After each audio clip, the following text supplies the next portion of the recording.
So I'm pleased to welcome everybody to our webinar on recent developments in northern Kosovo and the implications for the regional security and normalization process.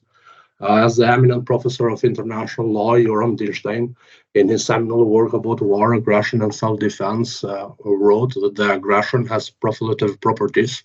If we build on this proposition, we can claim that once a state launches an armed aggression, it will not stop and will spread until it's counteracted properly. Influenced from this proposition, we can argue that the escalation in northern Kosovo that took place 1 month ago, exactly from now, is due to profiliative properties of an aggression that happened elsewhere and is spreading across the regions of the world, reactivating frozen conflicts and turning the tables where it is possible to take away the attention from a major conflict and act of aggression currently in the global affairs, which is the act of aggression or armed aggression of Russia against Ukraine. 1 month after the attack on Kosovo police in northern Kosovo by a Serbian armed group that left 1 police officer dead, we still don't have any positive action to keep those involved accountable. According to Kosovo institutions and the evidence presented by Kosovo government, there is a clear indication of the direct and substantive involvement of Serbian financing, organizing, training, supplying, and equipping. And even according to Kosovo police, the selection of targets and planning of operations of the armed group in question. And if this is the case, Serbia is responsible for breaching the obligation of non-use of force, which even in the case of Kosovo, which Serbia clearly does not recognize, still stands. This is because about 120 states have recognized Kosovo, and breach of principle of use of force is a breach of peremptory norm, which has erga omnes effect. Thus, if Serbia's effective control or substantial involvement over the armed group is proved, this means that there are indications of an act of aggression under the definition of aggression as standing by or on behalf of a state of armed bands, groups, irregulars, or mercenaries, which carry out acts of armed force against another state of certain gravity, which amounts to an act of aggression. And indeed, the events that took place on 24th of September left 1 Kosovo police officer and 3 of the members of armed group dead, and if speculations about the intentions of the group are true, which supposedly wanted to take by force under its control the northern part of Kosovo, would constitute a major escalation which would risk to turn into a new conflict in the region and also interrupt the peace process between Albanians and Serbs, or Kosovars and Serbs. We will tackle this topic today, and I have here with us 4 distinguished speakers that will contribute with their insights and expertise to our discussions. I'm honored and pleased to present to you Abid Hoxha, assistant professor at University of Agder, who also is an expert of media and conflict, Georgina Bami, a Kosovo correspondent at the Balkan Insight, Mr. Aidan Heyer, reader in international relations at University of Westminster, and Nevena Radosavljevic, a PhD candidate at LMU Munich. I will start with Mr. Hoxha and will ask the same question to all of you, which is what actually happened in Bansk exactly 1 month ago, and how does that impact regional peace and security? Mr. Hoxha, the floor is to you. Hello, everyone. I'm very honored to speak here with my distinguished colleagues. My take or my view of what has happened in Baja a month ago is that we should start to look at the situation a little earlier. In September, between July and September 2022, we've had the beginning of these alienations in the northern part of Kosovo. And one of the things that happened there at the time, from my observation, and I wrote a piece on Kosovo 2.0 about what went wrong on that day, is that we've had an influx of so-called farmed or bot related content produced on social media, including Twitter, for example. Out of 200,000 tweets collected in a week time, about 10% of those tweets emerged or were generated from India or Eastern India, and 9% from Ghana. Now, one cannot make a sort of, because this is not conclusive evidence that it's harmed, etc. But if you look at the content of those tweets, and you can see, for example, most of the tweets have the same language, same linguistic patterns, same hashtags, which are trying to inspire, in essence, the Albanian community to go and start kind of more conflict. What's happened in Banja in last month is only a consequence of a year-long kind of back and forth conflicting views. And for this, I think it's difficult to make a conclusion, but my view is that media has helped a little bit this conflict. My view is that, of course, it goes without saying that this is a state-sponsored action in Banja by these militias. One cannot, and I put my other hat of someone who researched on defense and security before. The weapons and the numbers on the weapons, the evidence points out to weapons and ammunition produced in latest few years. So it is actually impossible for someone to organize something like that only as organized crime or only as a typical criminal activity. So all the evidence points to government of Serbia sponsored action. And there is two more things that I want to point here just to lay out a kind of a foundation for this discussion. It's the long-term Russian kind of influence on the region, or willingness to influence the region. And that goes back all the way from the late 90s. But what we don't think too much, also in the EU, in regard to this, is that the plans of Russian interference in Kosovo war or in Kosovo conflict, trying to incite another conflict, is that they're long-term plans. And people who work on Kosovo issues from Russian desks, they have a typical strategic plan. They have a communication plan. Weekly, you see the Twitter account of Ministry of Foreign Affairs says one tweet a week, always about Kosovo, etc.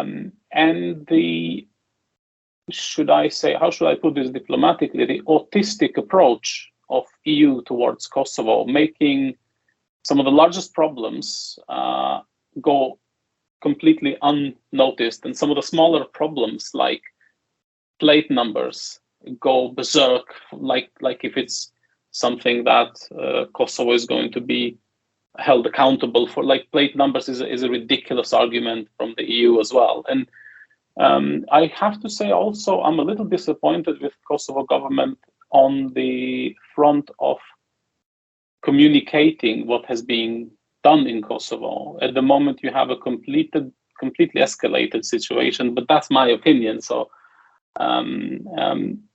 you have police with long barrel weapons, but Kosovo police is uniformed police with badges and serial numbers, and you can hold them accountable. So whoever gets arrested has to produce documents, paperwork, and has to hold in the court of law. So this is also a very important part of de-escalation, so to speak. I know that the image of police in the street and stopping people is not nice, and I can relate to how people in the north feel, and I can relate from my personal experience. I can relate from knowing also a lot of colleagues and friends in the north, and I know how they feel. But we should make a distinction between people with uniforms and badges and serial numbers, where they have to identify themselves in case of making a move or stopping you in the street, and people without distinctive marks of who they are.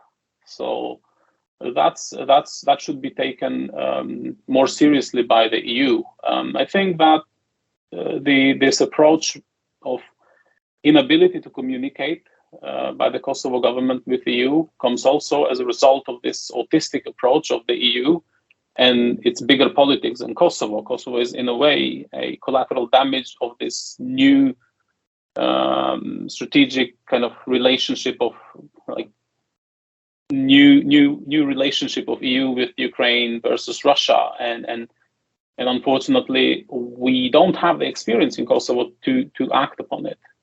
So yeah, that's for the start. I won't take longer because yeah, but maybe we can take the floor again later.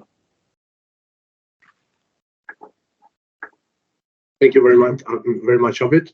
So I would like to move to Georgina, who was doing a very important work with Balkan Insight.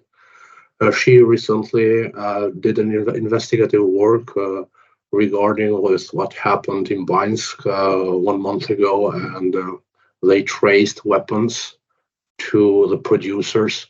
And this, her insights and her investigation could shed some light on the scale of involvement of Serbia's security institutions with the armored group, and probably also whether they can be kept responsible about the events that took place in northern Kosovo.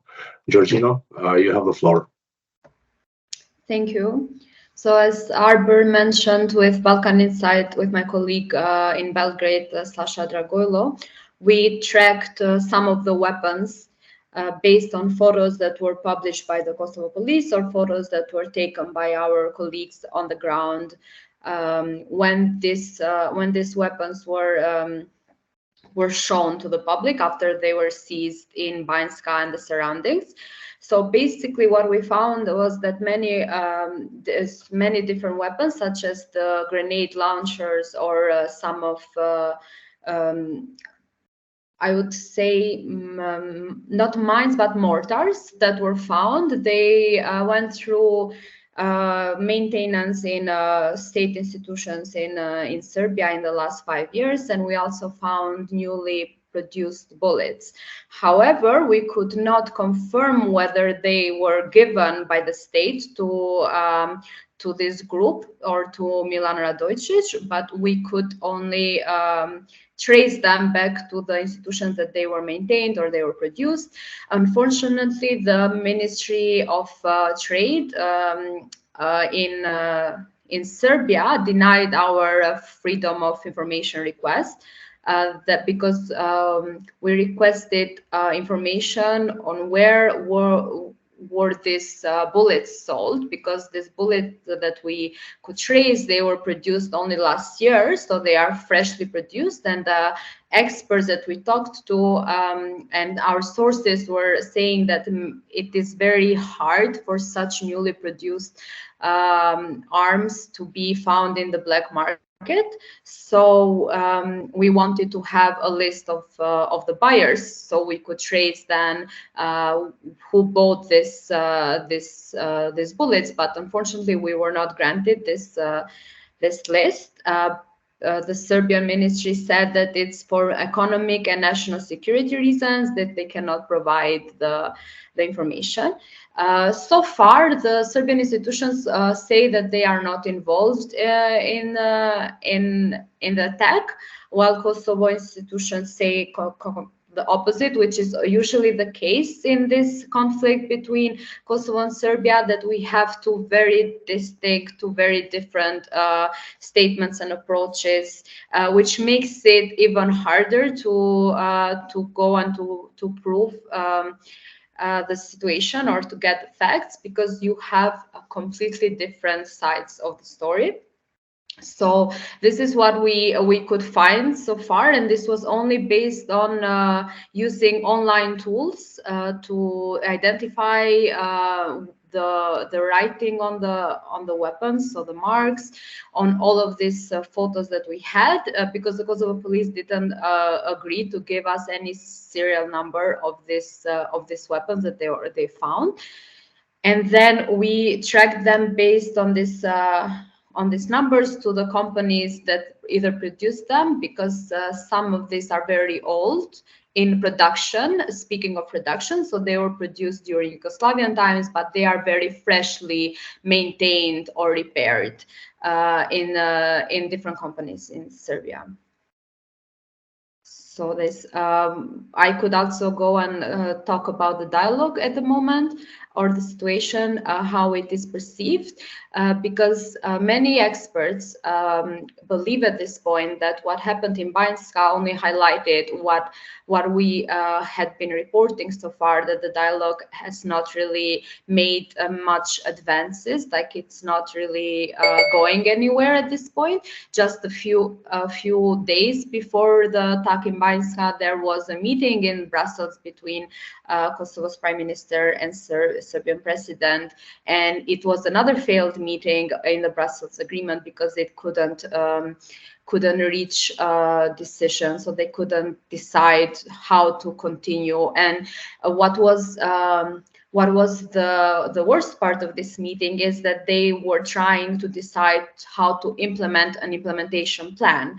So it is not anymore into the agreement. So they have decided on an agreement that was never signed, and then they decided on a roadmap that would be the implementation plan of this agreement, and now they cannot decide how to implement the implementation plan. So many are also thinking that now the dialogue is not really going anywhere. We recently had the special envoys in Kosovo and Serbia that they were trying to renew the dialogue, although the hopes, at least in the experts speaking, it's not really very high. Thank you, Georgina. I think we'll have time to talk in the second part of the webinar about the implications and the effect by events that took place on Banjska will have also in the dialogue and the future of the normalization process. However, in this atmosphere of, or in this new strategy of the West towards Serbia, which definite aim is to restrict Russian access and Russian influence in the region. They have been continuously appeasing Serbia to attract her on its side, and Aidan has wrote and criticized this approach.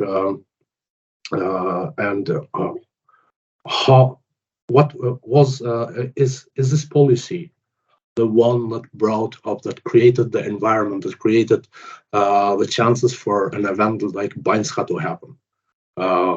Aidan, the floor is to you.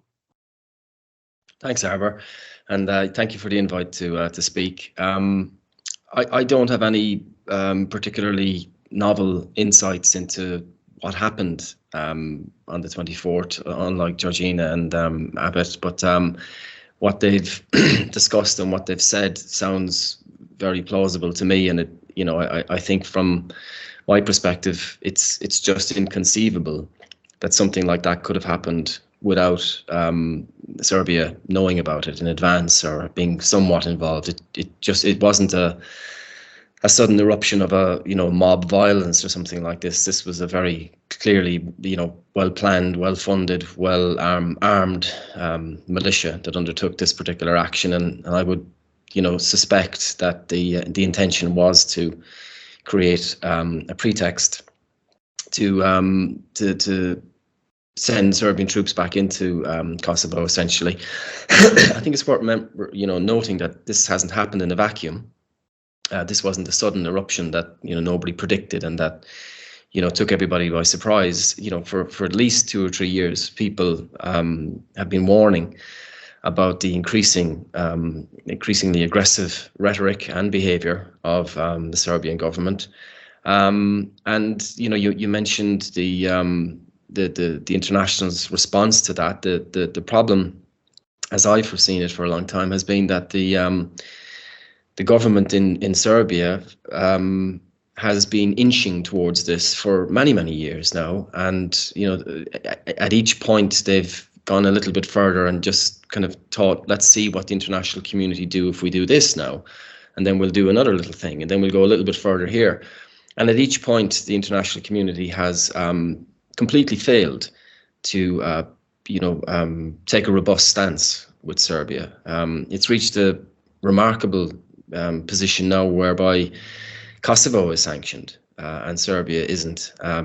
Again, the rights and the wrongs of what the Kosovo government did in the north you can debate, but certainly the disparity, the difference in how quickly the EU sanctioned Kosovo to how slow they've been in dealing with Serbia, it just ties back into that policy of appeasement, which has been running for, at least since, Vucic's party came to power in 2012.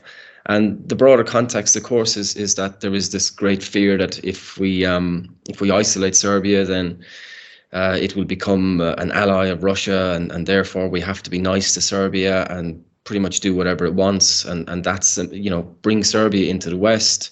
That will stop Russia's involvement in the Balkans, and therefore we'll create order by virtue of this policy of appeasement. In actual fact, that policy, aside from the fact that it's totally unjust, but even from a purely strategic point of view, it has backfired spectacularly. Serbia has now caused instability, obviously in Kosovo, but also in Bosnia. The representatives of the Bosnian Serbs, Republika Srpska, are clearly far more aggressive today, far more intent on disassociating themselves from the central state in Bosnia, and are very open about their admiration for Putin and their desire to create a new border alignment in the region. Now, that's obviously a huge source of instability. In Kosovo, clearly, again, you now have a policeman who's been murdered, and you have armed militias running around the north of Kosovo. And all of that, I think, can be traced back to that policy of appeasement. If the European Union and if the United States had acted on the intelligence that they must have, I mean, it's worth remembering that we're all sitting here as academics or journalists or whatever, and we're trying to put together various different things. The European Union, the United States, they have a massive intelligence apparatus. They will have known that this was happening for years. And they're not going to necessarily come out and say that publicly, but they must have known in the background that something was building here, and they could have stopped it. That they could have imposed sanctions against Vucic. They could have come out very clearly and said, any more of this, and you're going to be isolated. Your progress towards the European Union is going to be completely stalled. We're going to impose sanctions on you and your criminal network across Europe. And Serbia is vulnerable to that. Serbia isn't Belarus. It doesn't have a border with Russia. It is surrounded by the European Union and by NATO essentially, and therefore it's vulnerable to sanctions. And I think those sanctions, had they been imposed 5-6 years ago, would have had an impact on Serbia, and certainly would have changed the calculus within Belgrade. But they didn't happen, and the end result is that we're now, unfortunately, in this very, very dangerous position, this very perilous position, where the actual prospect for, a proper outbreak of violence, I think, is greater now than it's been since probably 2004. Thank you very much, Adam. Thank you for the insights. What also showed, Weinstein also taught us is weak balance and of peace in the region and in the north, and especially of the peace process between Kosovo and Serbia. But in all this, in what happened in 2 years, looks like Serbs of the north are stopping of this fight between Kosovo and Serbia, and actually, we can innocent civilians suffer due to certain policies that are put in place, or certain goals that are pursued by certain actors. Ravena, what happened in Banjska, and how does this affect the regional peace and peace building in the region between Kosovo and Serbia, and in the region in general? Mm-hmm. Thank you, Albert, and I'm also really happy and glad to be with all of you here today and discuss this really important topic and event. So I think that I would just build up on what has been said already, and then what has been emphasized by both Abid and Aidan. So I think that first of all, the question for me is that, like, what really happened in Banjska, because I think that there are still many things that are really blurry and that we are not aware of, because if we track the events a bit back and check what happened during the summer and in previous years, I have this question really: is this just something that happened, or something that will still keep happening, or something that is just a continuation of the violence that was happening during the protests this summer, etc. And then also something that I think Aidan said that for me it's still a puzzle is: how is it possible that there was no intelligence service that could actually predict this, or actually we just don't know that it was predicted? So many questions around it, but I think that in terms of this, what happened in Banjska, I would go a bit back, same as Abid did, because I think that this is not just an isolated event. It's something that was piling off for a really long time, and unfortunately something that I think has been predicted by people in media, by academics, by civil society organizations in Kosovo, and I would say especially by civil society organizations in the north, that were actually calling for international intervention during the summer, because there was a fear of violence escalations. And then from how I see it, this is also an terrible escalation of violence that was piled on many things. And to start off in the entire peace process, I think something that was piling is this constant normalization of violence. Is it in Kosovo? Is it in Serbia? Is it in entire Balkans? Because this is something that is so normalized for so many years and generations that violence is accepted and it's just the way we live. So I think this is also a consequence of that. Then besides that, I think that something that has been neglected in normalization process between Serbia and Kosovo, but something that is actually a problem, is the position of Kosovo Serbs. I think that actually Kosovo Serbs haven't been included in this process, are fully neglected, but constantly used. What does it mean? Is that we are constantly hearing that Serbia is fighting for rights of Kosovo Serbs, that actually Kosovo government wants to protect Kosovo Serbs, but nobody is actually asking Kosovo Serbs what is happening, or how do they feel about this, or where is their position in this. Because also after Banjska and after having a policeman being killed, but also 3 gunmen being killed, there was so many comments from both, and we still have it from both government of Kosovo and government of Serbia, but not actually from Serbs in Kosovo, because if you would ask them nowadays what happened, they are still shocked, confused, and in a huge pain, because there is a big feeling of victimization, of being used, and then actually working against them. Because we had a few mourning days actually in the north for 3 gunmen that were killed. But it's really important also to say, not because it was supported by local community what happened, but because these people were used by somebody, and we are still trying to figure out by whom.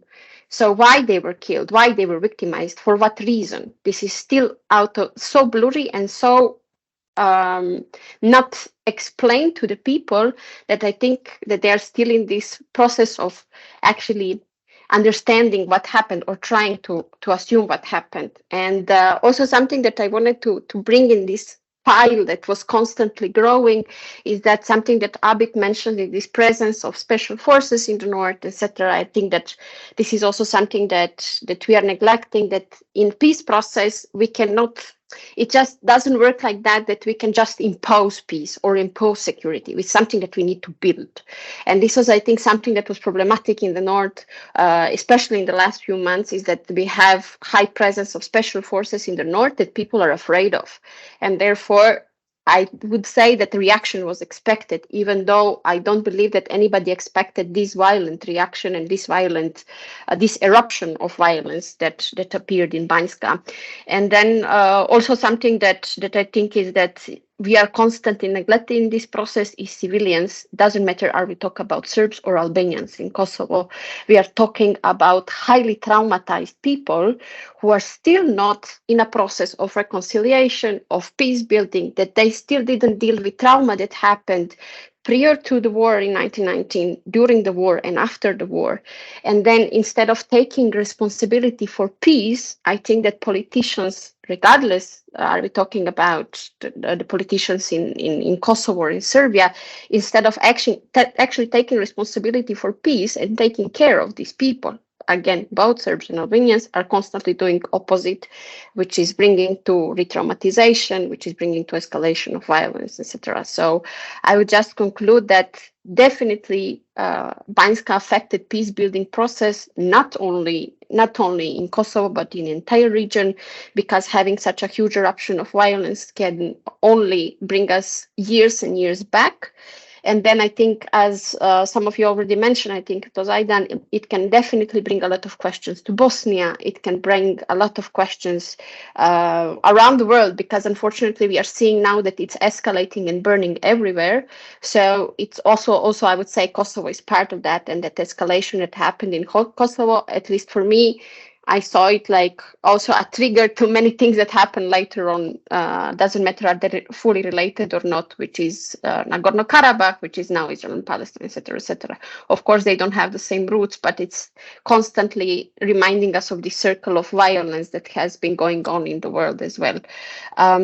So I would say that at the moment we have to really go back a lot in order to start rebuilding this process, because so many unnoticed small things, so many problems, lack of relation between Serbs and Albanians, lack of representation of Serbs in Kosovo, lack of commitment to peace from both sides, lack of involvement from the international community, is it with sanctions on work or work on the field, brought us where we are unfortunately nowadays. Thank you. We should keep in mind this question on how to build peace effectively and try to tackle this question in the end of the webinar. Because clearly the Banjska events were an infringement on peace process, which was actually already in a hard place. The latest agreement, the basic agreement between Kosovo and Serbia, seemed in rumination. It seemed in a clinical death, an agreement which would need an intervention to be revived and to be put on table. And the Banjska events, and if the Serbia involvement is proved on them, is an infringement on this process, and on the goodwill of the parties to reach the normalization process, especially in the most important articles of the agreement, which actually do not set an obligation between the Kosovo and Serbia, but are only implementation of all the rights and obligations that stand in international law in general.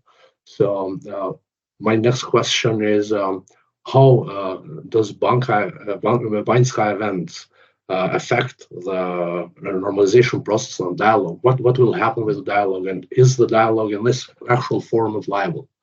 Abid? Well, in my view, the dialogue is dead long time ago. The dialogue is this, excuse my language, political masturbation that two grown-up men try to please themselves looking at each other. It's ridiculous how we have had 23 years of going back and forth and no result in the field. I mean, I know Nevena, I know a lot of other friends in the north, and if you go in the north, you go to Pristina in May 99. That's the feeling you get. I cannot go in the north. I mean, as much as I like to meet my friends from the north and we want to exchange ideas, and so the results in the field have been zero to the extent that the dialogue has been a complete failure in my view. I should say also that, to go back to the issues that make this dialogue a failure and how Banjska also impacts this. If Serbia didn't know about this event in Banjska, then Serbia definitely has much larger problems than Kosovo. So I would be very, very sure that we've established in a way that Serbia, state of Serbia, is involved in this. The other thing is this: the issue of dialogue is also conditioned by this autistic approach, as I said in the first part, of EU to complicate very simple things and to overcome very complicated things. Things like the agreement in Ohrid are complicated to the extent that all parties go out and speak to the media different things, and that's a very principle of negotiating peace. You agree on at least speaking to the media. You may disagree on the content of the agreements. Like I've researched a little bit on the Oslo Accords and the relationship to media, on Geneva II negotiations for Syria, and on Arusha agreements in Africa as well. And there's one fundamental thing that parties agree to, and that's speaking to the media. You have to have a similar, at least, approach. And in this case, there has never been one occasion when you had a press conference of two political leaders from Serbia and Kosovo saying the same thing. How can you see this dialogue as working out? I mean, all the agreements, ask all the people who negotiated or mediated these processes, all the agreements are signed upon this pressure, upon this top-down approach. Almost nothing comes as a result of need of Kosovo Serbs to visit Dečani Monastery, for example, or need of Kosovo Albanians for their diplomas to be accepted in Serbia, or needs of Kosovars to travel to Serbia. It's an EU frame that is, in a way, it's a completely wrong approach. And if it's not conditioned by anything, and I know EU cannot condition states with practical things apart from sort of trying to isolate or trying to make more political pressure, I'm very skeptic. But at the end of the day, also, we should see the dialogue between Kosovo and Serbia for the last 20 years at least has been the golden egg laying goose for both Serbia and Kosovo. What wins the elections in Serbia is not the economy, it's not the projects and plans for the future, but it's the dialogue with Kosovo. It's, first of all, in the 2000s, we had the office for Kosovo and Metohija, which was coordinating office for Kosovo in Serbia, which was always chaired by the deputy prime minister, which was a very, very senior position in Serbian government and took a lot of prominence in the Serbian media. Similarly, in Kosovo, the dialogue was always led by very prominent and influential figures, which tells you how important the dialogue is and how politically abused the dialogue was. So also in Kosovo, most of the national elections are quite a lot about the relationship with Serbia. So you don't want to kill the golden egg-laying goose. So, you don't want to kill the dialogue by finishing it in a way. So also I keep responsible the leadership. I mean, there is a degree of willingness in Kosovo to sort this thing out and get rid of Serbia in a way, but there's zero degree of willingness to solve this problem in Serbian side, or that's the way I see it. Probably I'm a little biased. I'm a Kosovar Albanian, not by choice, but I cannot see it other way. Thank you, Abid. Georgina, it's clear that both parties, both politicians in Kosovo and Serbia use dialogue, as Abid said, for their political agenda, and what's worse, for electoral agenda as well. So, Banjska, how was it presented in the media, especially in the media which is controlled by the state in Serbia, and how this will affect the negotiation and the normalization process between Kosovo and Serbia? So we had, as I said before, we had two very different approaches and two very different explanations, mainly. So we have in Kosovo that it is being reported and it's being considered a terrorist attack. And we had in Serbia that it was considered as an uprising, if we can say so, of locals, of Kosovo Serbs against the regime in Kosovo. So too many different approaches.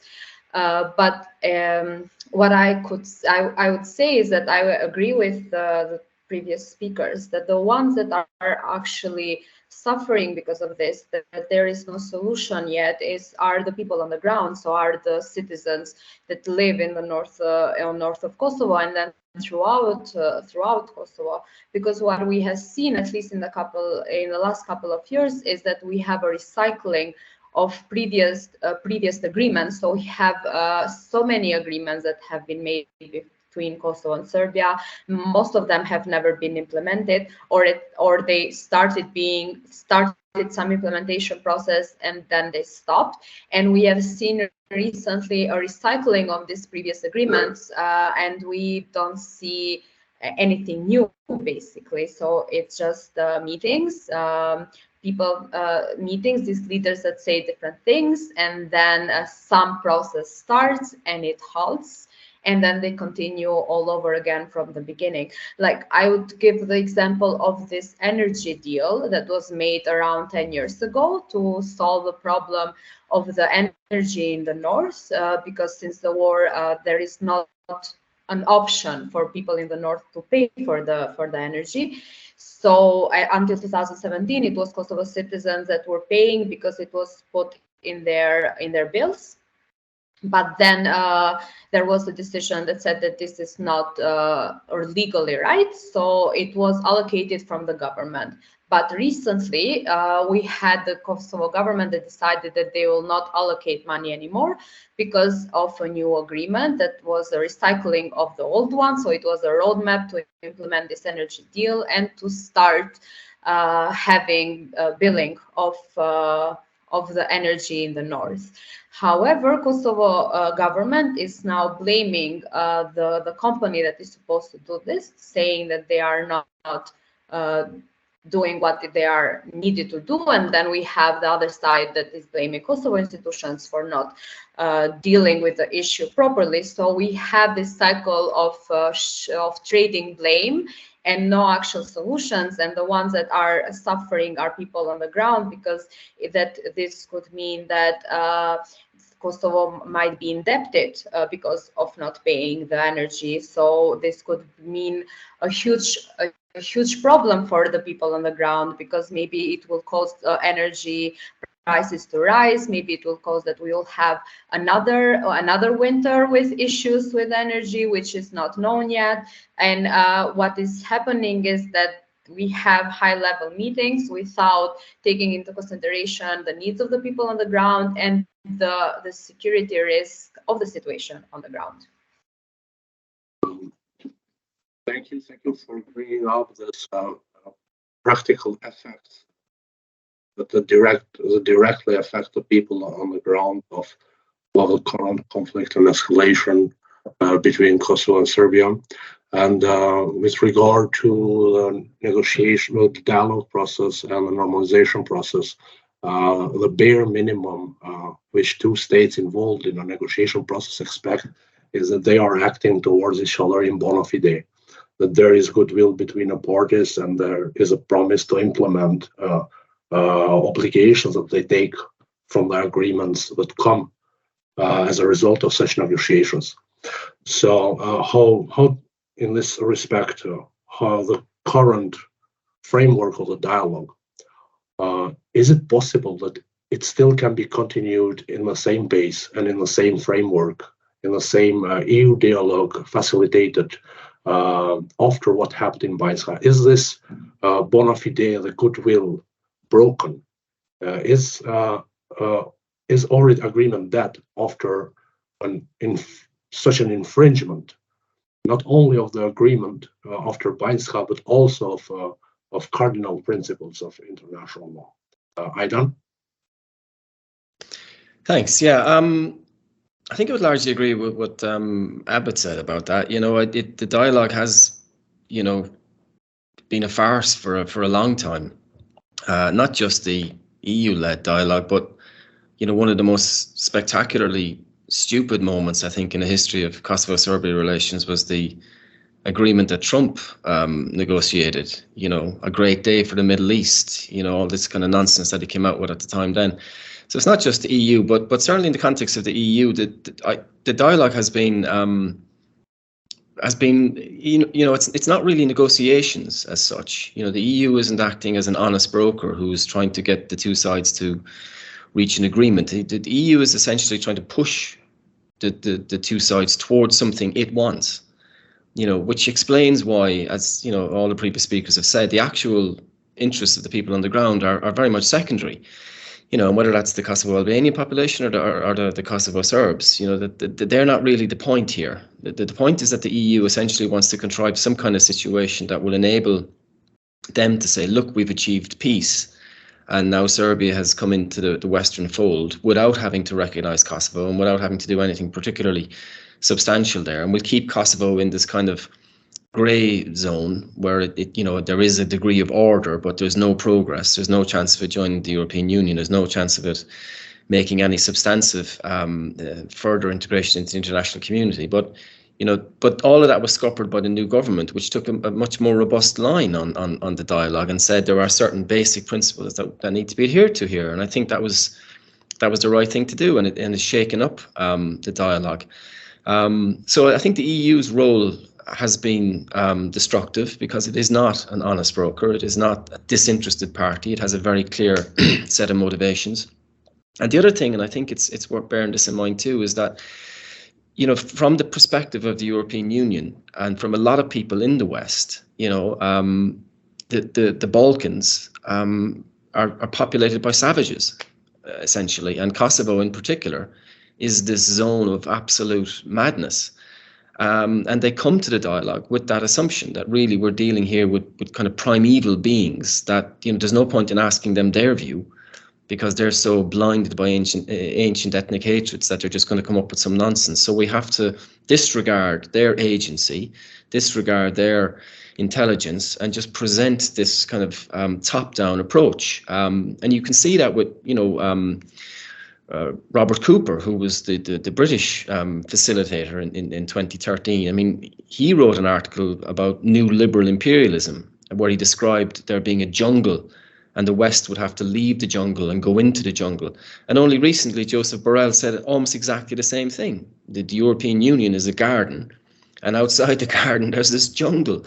And these weeds, and the jungle is going to grow and grow and grow. And unless we go into the jungle and cut it back, we in the garden where everything works, we're going to be imperiled. Now, if that's the mindset of the negotiators, then it's not really a surprise that the negotiations have proceeded as they have done with this top-down approach, and it's led to these almost comical situations whereby you have negotiations between Vučić and Kurti. Vučić refuses to sign an agreement, comes out immediately and says, not only did I not sign it, I will never sign it. And Joseph Borrell says, we have an agreement. Let's all celebrate. We have an agreement. And Kurti says, well, I offered to sign it, but he refused. And Borrell says, well, let's not talk about that. Let's just assume we have an agreement and move on. I mean, it's almost Orwellian. It's a Kafkaesque kind of madness that goes on with respect to the European Union here, that we want to, win the Nobel Peace Prize. It doesn't matter that actually one of the parties is involved in terrorism inside the territory of the other party and has actually refused to sign the agreement and declared it never will sign the agreement. The headline is, we have an agreement. So I don't see how it's sustainable going forward. Certainly with Lajčák and Borrell, I think that they've just lost all credibility. I mean, they surely can't continue, but the very idea of the EU being involved, the way it has been, I think, has to be called into question as well. And the notion that if only the US took a greater role in the negotiations, everything would be sorted out. I mean, that wasn't the case under Trump. I don't think Biden and Escobar and Chilcot and people like that are particularly brilliant either. So, I think as it stands, like people have said, I think the negotiations have to be fundamentally rethought. Thank you very much, Aidan. So the tensions that built up between Kosovo and Serbia, and the effects it had in the north in the last month, have resulted with less integrated Serbs into Kosovo society, especially in the north, less representation on institution and especially in the local level, and also absence from policing the community, because Serbs already currently are not participating in the Kosovo security institutions, at least in the north. So we talked before about the police presence in the north, and also about the dialogue. Kurti, in his vision about the dialogue before he came to power, said that the dialogue should not be concluded between Kosovo and Serbia, but it should be concluded between Kosovo Serbs and the institutions, and the institutions should listen to the Kosovo Serbs what they want. So my question is, what has changed after Banjska, and how can we reframe the dialogue to really address the interests of the people on the ground? And is this actually possible as long as actors are creating this winning and losing logic, which certainly affects people and in the ground? Nevena? Yes, so I remember this campaign, and I think it brought a lot of hope that something will change in this in a constellation of negotiations process between Kosovo government and Kosovo Serbs, but it didn't happen. And I think that I would just fully agree really with what has been said before by my colleagues, because I think that observing all the years of negotiations process in dialogue and dialogue in Brussels, it has been a failure, and it failed, and it actually backfired really badly in Banjska, I would say. So I think that there is a need to reestablish this dialogue process completely and to start from somewhere from the beginning. I would say there is, first of all, a big need to put an honest political effort to resolve the problem, because I think this is also something that we have been lacking all this time, an honest political effort to actually change something for Kosovo, for Serbia, for Kosovo Serbs and Kosovo Albanians. And then another thing that I don't want to repeat myself from what Abid and Aidan said, but I think that something that is crucial to changing how negotiation process works is actually also this, that we need, or there is a big need to bring ownership to the local people, not only Kosovo Serbs, but also Kosovo Albanians, because even hypothetically, when we think about it, that there is an agreement tomorrow in Brussels signed by both Kurti and Vučić, what it will change in Mitrovica, for example. Will it suddenly bring this harmonic relationship between Kosovo Serbs and Albanians, and then will Serbs be free to go to the south, or Albanians come to the north? I honestly don't think so. So this is, yes, it's a huge precondition to have a political agreement, but I think there is a big need to bring focus back, or just to refocus things on the local communities, to bring more spaces for local Serbs and Albanians to build relations, so this peace process can also start from the bottom, because this top-down approach has been failing for so many years that it brought us where we are now after Banjska. So I am not only agreeing with this, that something has to change politically, and this change has to be huge, because apparently it's not working. I also do believe that the focus has to change, or the focus has to be balanced. It has to bring the ownership to the local people. Otherwise, even if we sign this agreement that can be as fake as many other agreements, and if we see it done by both politicians and in agreement what has been signed, I'm not sure it will happen. It will actually happen on the ground, and that things will change on the ground immediately. And that's why I think that peace building process will still take many decades in Kosovo, just because that local communities have been neglected in this process. By aiming to reach political agreement to satisfy European Union or US or whomever, people have been neglected, and in the same time, I would say violence have been neglected, and in the same also time trauma and what happened during the war. I also sometimes think that in everything what has been going on political level nowadays, especially by international community, what happened to the people, how war happened, what happened after the war, what has been happening on the ground now has been fully neglected. And this is leading us nowhere, I'm afraid. Thank you very much, Nevena, for your insights. Now we will have a few minutes to open the floor for questions and answers from attendees. Also, I will have to remind you that Abid will have to leave at 14 o'clock. So if anyone has a question that needs to direct to Abid, I would suggest to do it now. So the floor is open.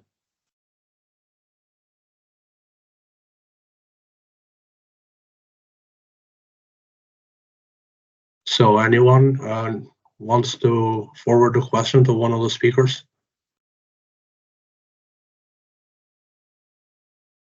Yeah, if I'm allowed, then I would like to address a question which I was afraid that we will not address in this webinar because of time, and that is about the association, which is the most problematic issue in the Kosovo-Serbia dialogue.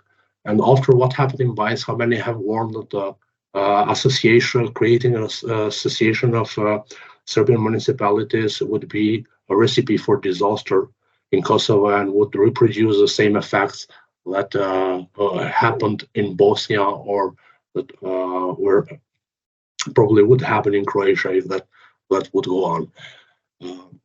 So how would you respond to that? Is association possible at this point? And sorry, there is one question actually in the chat. It says, I'm interested in a particular trend in Kosovo, which is rise of ethnic nationalism in line with Kurdish ideological premises. It seems to me it's particularly radical, involving a lot of community stigmatization, hatred, latent language. Any comments by your speakers on how that might have affected the process on the ground? So we have two possibilities here, two questions. Anyone that want to answer, Abid? Can I just take very quickly? Yeah. Association is a problem only because it will be controlled by Vučić and Serbian government. Not a problem. Association is not a problem if it's implemented with local political figures, which have not been able to surface because the Serbian government actually kills them, like Oliver Ivanović, for example. So you have Srpska lista, which could be reformed. You have Opstanak, Srpski Opstanak. You have Partija Kosovskih Srba. You have Narodni Pokret. You have all these little initiatives, grassroots level, going upwards, which have been completely overridden or overtaken by Lista Srpska and the control of Vučić. And I think that's where the breaking point could be. As far as the ethnic, the second question, I won't repeat that. I think that you can't just accuse Kosovo for this. You could just have a look at the media in Serbia and the dehumanization and the hate speech and the racial and ethnic slurs that media brews there. And that's the reaction on the other side as well. And I'm not by any means blaming only the Serbian media, but you have on both sides, and that rarely materializes unless it's funded by the government in a way. But I have to go, so I'm sorry, it was very quickly.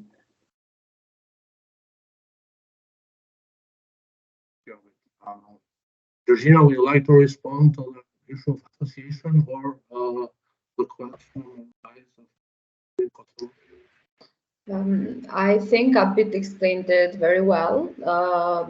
So today we had a change in leadership in the Srpska lista after Radojcic basically quit, if I could say quit in this case, and then today we had another one that was appointed leader. So we will have to see. Not necessarily a change in leadership means a change in policy.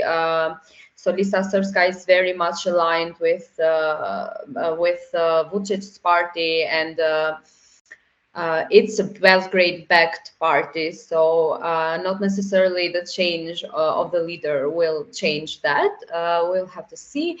And about the association, it is, I think it is complicated. I could say it is complicated at the moment because there is no will to form it. So as long as there is no will to form it, of course, they will not find a way to form it, because there is a constitutional court decision that could just be followed, and that the formation of association could just follow the legal framework of Kosovo. So it's not impossible. It's just that there has been a lack of will to form it for a long time, and that continues to be the case, especially after the recent events in the north. And regarding the nationalism, I think that's something that also has been present for a very long time. And I think it's what Nevena was explaining, because there hasn't been an actual reconciliation process on the ground for people. There are a lot of things that have not been processed, a lot of trauma that has not been processed. So there is a lot of nationalism, a lot of ethnic slurs. And for example, for us, every time that we published something that is Kosovo-Serbia related, which is a huge focus on our reporting, we have a lot of hate speech and a lot of people that will hate on each other on the comments and give very different perspectives and different approaches to the history. So I don't think it's something very recent. The events and escalation in the north might have increased it further, so there is a rise. So that's it.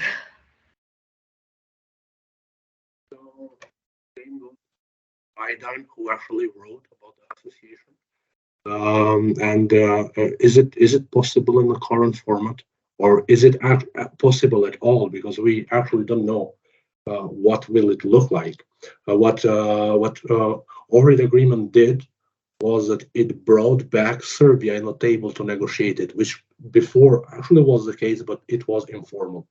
So will the association happen now, or may it have negative impacts either on the integrations of Serbia in the Kosovo society or in the peace building process between the two groups? Well, sorry. No, you go on, Nevena. Okay, so yes, I mean, I am afraid that after everything that happened this year, let's say the constellation of community of Serbian municipalities, it's actually under the question, because for me now it's also a question like how it should really look like, or what does it mean for Kosovo Serbs, because we are also constantly talking about it, that Kosovo Serbs are requesting it, but I'm not sure that for Kosovo Serbs it's clear what does it mean in many cases. Anyhow, I do believe that regardless will politicians decide to proceed with this idea or not, there is a big need again for representation of Kosovo Serbs and for establishment of any type of governance for Kosovo Serbs, so to say. But again, there are many problems, as already my colleagues mentioned, in political representation. Who would be the person leading this, or like the political party? I also don't believe that there is credibility of Lista Srpska among Kosovo Serbs. So it's just something that it's a political party that is there, but has never been actually chosen by the people. And then again, credibility, and especially nowadays, like what is Lista Srpska aiming for, are just some among many other questions among Kosovo Serbs, I would say. So I do believe there is an instrument needed for Kosovo Serbs, but would it be like actually a community, or how it would look like? It's still something that we need to see. And I think I will pass it to Aidan to continue now. Thanks. Yeah. I certainly wouldn't want to speak on behalf of the Kosovo Serbs or say what they need or what they want or anything like that. As an outsider, I just don't know. I do know that I've read an awful lot of the literature that's been produced by non-governmental organizations and think tanks based in the north of Kosovo. And I don't believe that all the concerns that they've highlighted that the Kosovo Serbs have, I don't believe that that's all lies. I think that the Kosovo Serbian community do have some genuine concerns and some genuine fears and insecurities and stuff like that. And it would be ridiculous to dismiss them all and say nothing should be done, that we don't need to do anything more.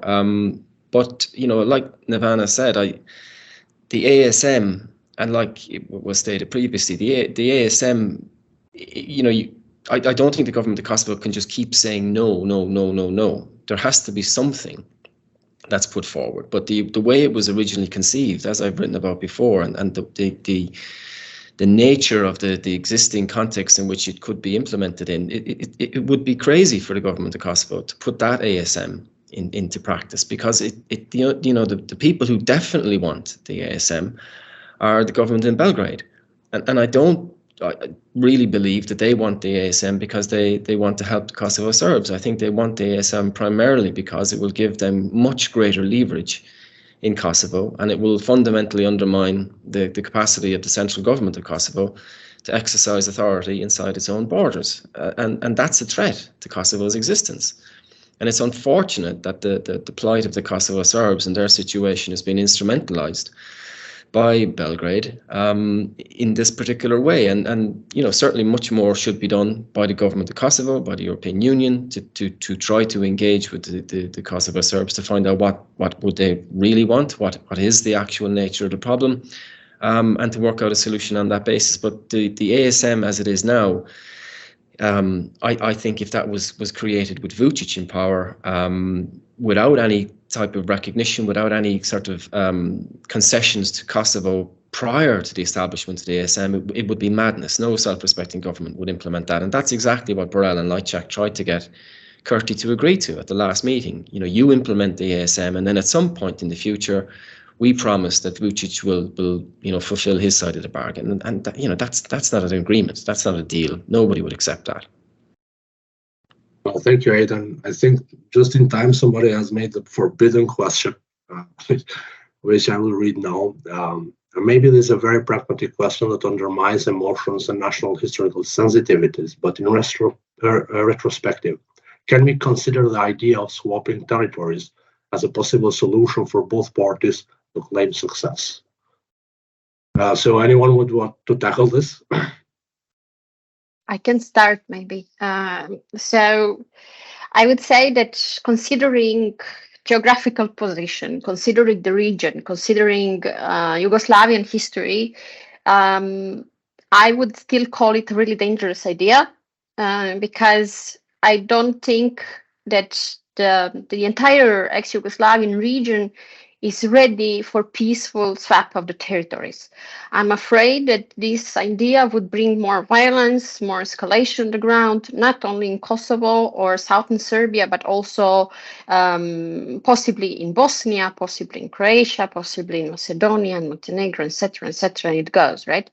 And then also there is this idea of multi-ethnicity, that it's not only applicable for Kosovo, but also other states in the Balkans.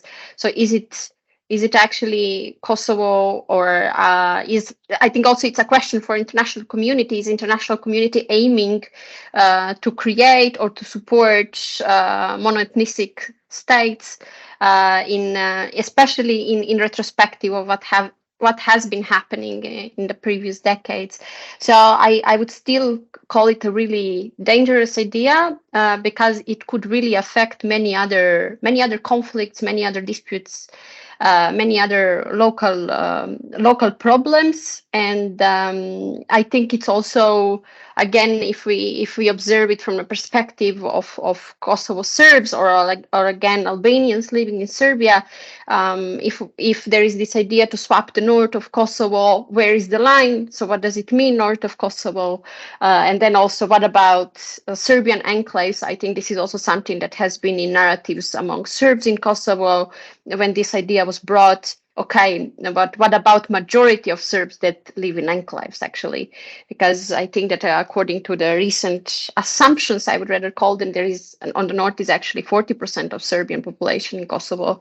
So there are many questions around this idea, but I think my main concern would always be further escalation of it. Thank you, Ravenna. Georgina or Aidan?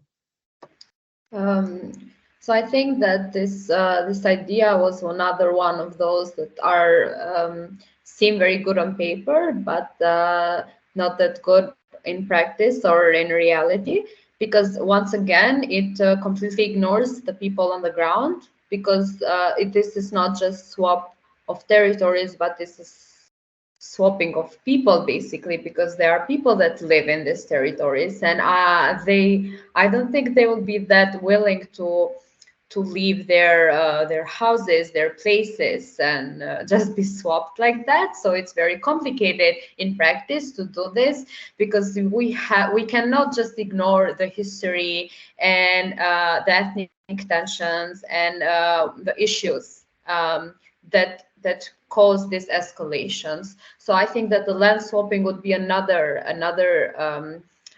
way of just putting things under the carpet and just ignoring it until there is a further escalation, because who decide which lands would be swapped? So what if there are people from both ethnicities that claim parts of these lands that were not in the swapping process? So for example, we can have for municipalities in the north of Kosovo and maybe 2 municipalities or 3 in the south of Serbia or something like that. But then people that live there, maybe someone is outside of this line. So it's another issue that could be brought in the future. So I think there was a reason for this idea to not be considered further, because we were saying even before, we had this dialogue for a decade, and it keeps failing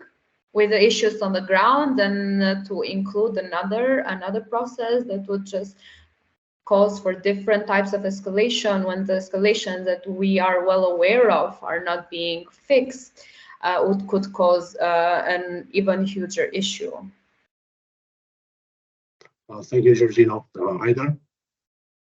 Yeah, just quickly, it would be a pretty damning indictment of humanity, I think, if you were to say that Albanians and Serbs can't live in the same country. I don't accept that. I just don't think it's true. You know, I'm from Ireland. The idea that the Irish and the Unionists couldn't live together in the north of Ireland was a myth peddled by different actors on both sides for centuries, and it's just not true. But if, let's say, you leave aside that aspect of it and said, okay, if we did the land swap, you know, and that was the end of it, and there was peace would reign forever, maybe it would be worth it. Maybe it would be worth saying, well, it's a little bit unjust and it's not exactly a great endorsement of our ability to get on with each other as human beings, but at least it would bring stability and peace. Even that argument is untenable. You know, the strain of aggressive Serbian nationalism, which Vučić represents, and I'm not saying that all the Serbs are aggressive nationalists, but that strain of aggressive Serbian nationalism that Vučić embodies and goes back centuries, would not stop at taking back the north of Kosovo. They would see that as a victory. They would see it as a battle won as part of a broader war. At the end of the day, not just as was pointed out, the majority of Serbs in Kosovo don't live in the north, but think about Dečani, think about Gračanica, think about the monasteries in Prizren and Peja, these extremely important religious sites for Serbs, and particularly for Serb nationalists. They're not going to say, okay, we've got the north of Kosovo, that's us done. We're happy for all these extremely important monasteries to be under the control of Albanians. That wouldn't be the end of it. It would embolden them if there was a land swap. So unfortunately, I think it just wouldn't be a solution to the problem in Kosovo, and it would. How could it not have a knock-on effect in Bosnia? It surely would be, a domino effect. And the last thing I think that, I know an awful lot of foreigners have come up with that idea over the years as well. But I think the last thing we need is more Europeans dividing up countries, arbitrarily. You can see the legacy of that in what's happening in Gaza at the moment. But it's not a sustainable solution. Well, thank you very much. If there is no other questions, or if the speakers don't want to elaborate on something else, I would like to go and conclude our webinar.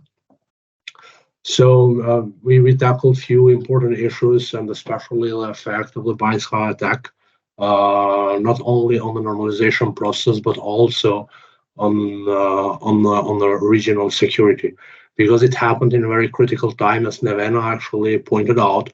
When tables were turning in different regions of the world, we saw actions in Northern Africa, we saw actions in Nagorno-Karabakh. We are seeing what's happening in Middle East, and probably we just stopped another event which could escalate into a conflict or a full-fledged war, which would be terrible for the region and for everything that has been done for the last 20 years.